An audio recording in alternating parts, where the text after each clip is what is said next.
Welcome back to the channel. Thanks for coming back. This is the Escalade. I got excited and the boys are helping me. We got the front end tore off of it. It's been a while since the first video.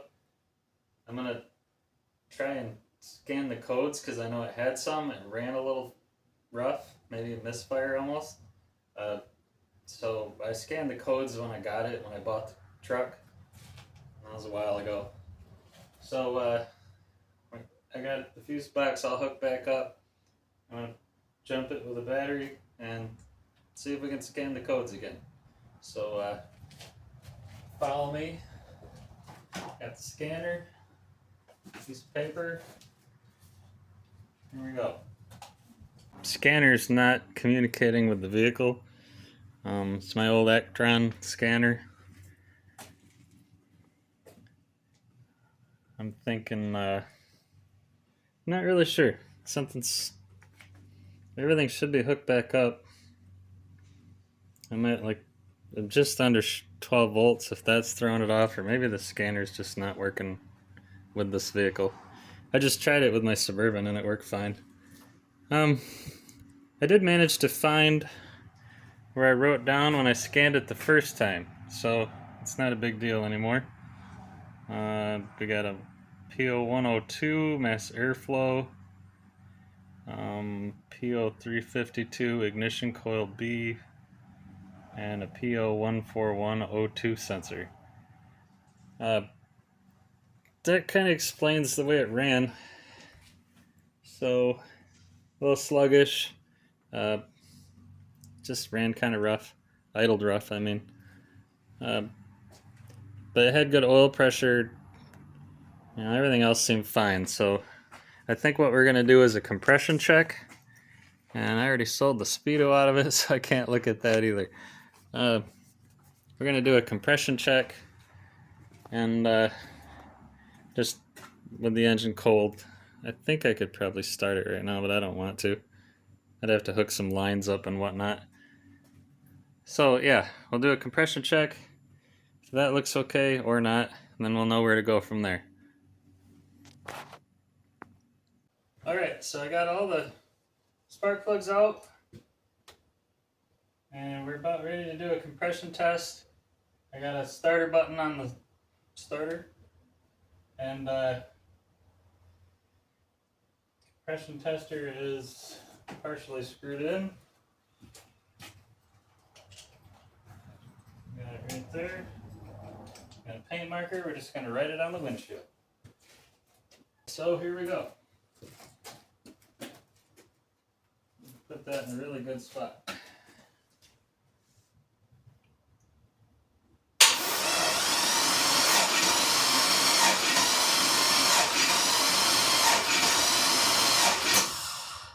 feel like a better battery would be good.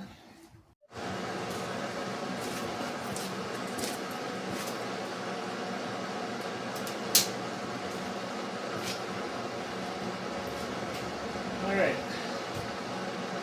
I think the compression on these engines is 10 to 1 typically. It's kind of why I chose it. Hopefully it's getting good compression on all 8, otherwise it might be kind of a waste. So let's run this and see what kind of compression we get.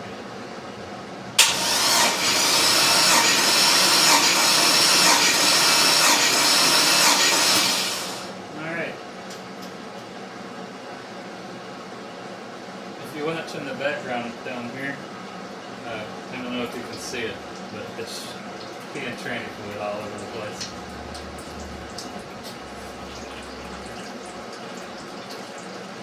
So, alright, on that one we got 60, about 155. It's pretty good.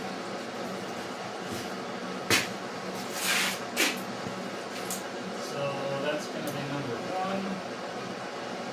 155. Okay, next cylinder back on the left side, number 3. Get a closer look at the compression gauge while I crank it over here. we're doing this cold. I think you're supposed to do it warm. I just want to make sure they're all fairly healthy. By they, I mean, we just want to make sure that all the cylinders have decent compression. So, here we go.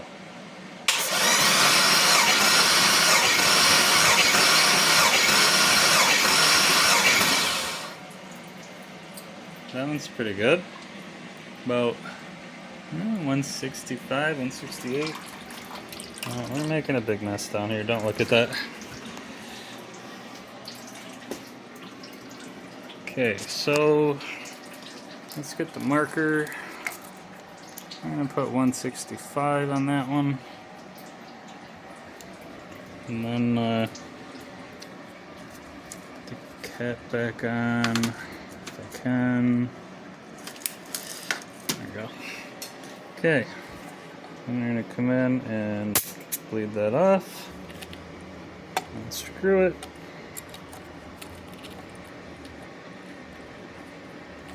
And put it in the next one. Till we get all 8, and then take a look at what we got and go from there.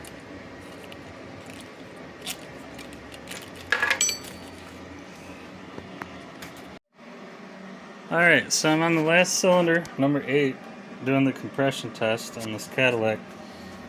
And that one's kind of a pain to get in there.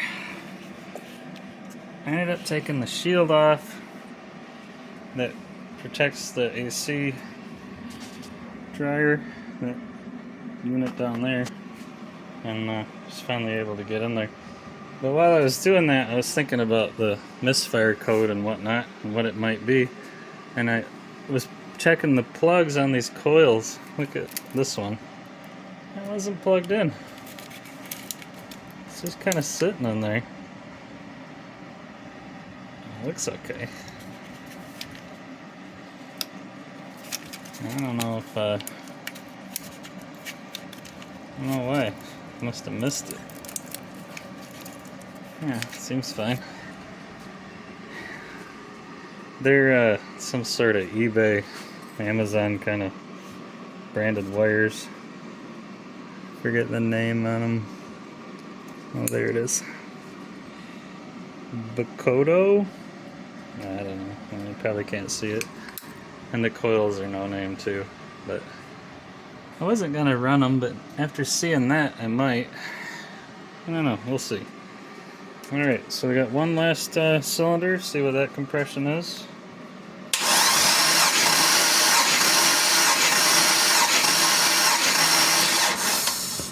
Alright. And we're going to call that 165. So, where'd my marker go? I'll be right back. Okay. Yeah, that's probably hard to read. I found online, you know, believe it or not, but between like 145 and 175 they said was okay on this. Seems pretty standard. They got 155, 170, 175, and a 165 on this side.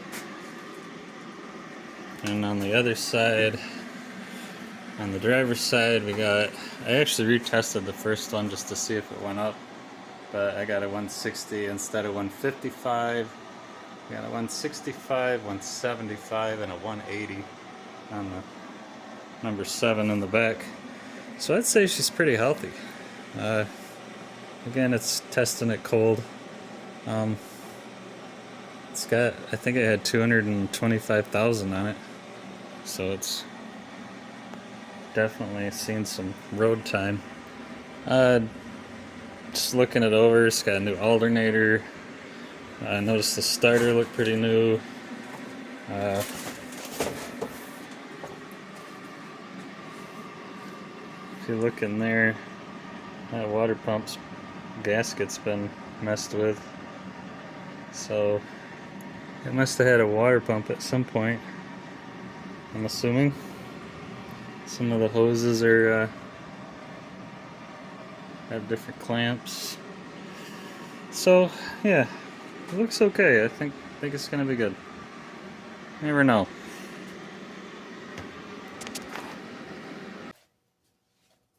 Alright. We did a compression test, and that looked pretty good.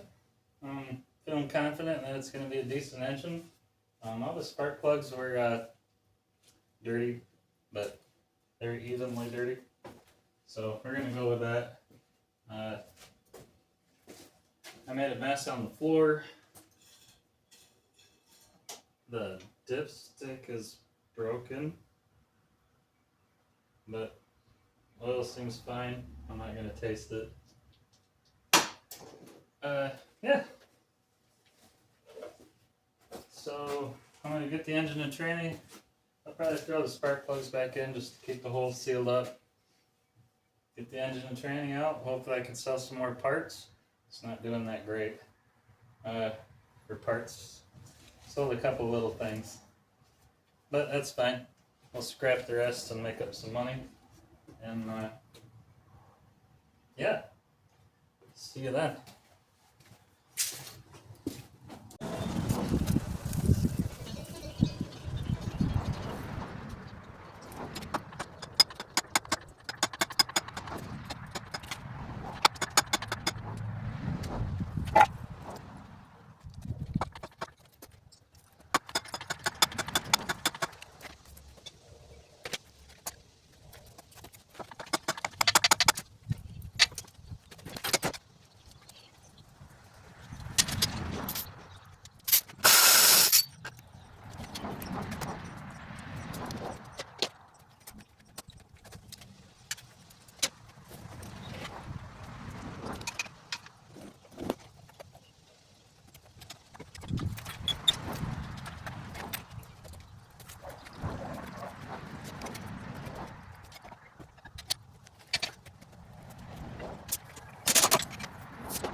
What a mess. But it's out.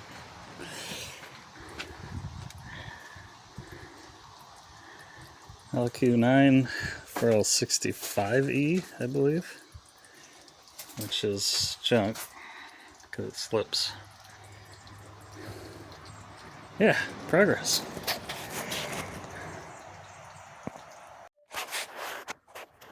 Alright, here's the 6-liter out of the Escalade. The Escalade is off to the shredder. We got everything kind of piled up right here so that I can start getting the engine ready to go in the Astro. Let's see if I can show you some of this stuff. I have to excuse my camera work. So we got the engine here. This here is, I believe, the throttle control for the drive-by-wire or throttle-by-wire. Try to get you in here. This is the fuse panel. I saved that. I think I only need one section out of it, actually. There's some aftermarket ones I've seen where it's just the part you need, so you get a little smaller deal. I got the harness and the computer and the intake. Here's the throttle pedal with the wire control. I really don't want to use this, but if I have to, I will. I saved the exhaust off the manifolds in case I end up using the manifolds. This is easy to connect to. Hopefully it lines up in the van if I do. Yeah, so next thing on this project is getting the engine ready to go in the Astro. I want to put a cam and valve springs, maybe a different intake, different throttle body, because I'd like to switch to drive-by-wire or throttle-by-wire. I think most of the rest of it will stay the same. I'm not going to run AC. I'd like to get the heads off and see what the cylinder walls look like. Yeah, so just look it over and get it ready and maybe paint it. I don't know. Yeah, that'll be next time. Thanks for watching.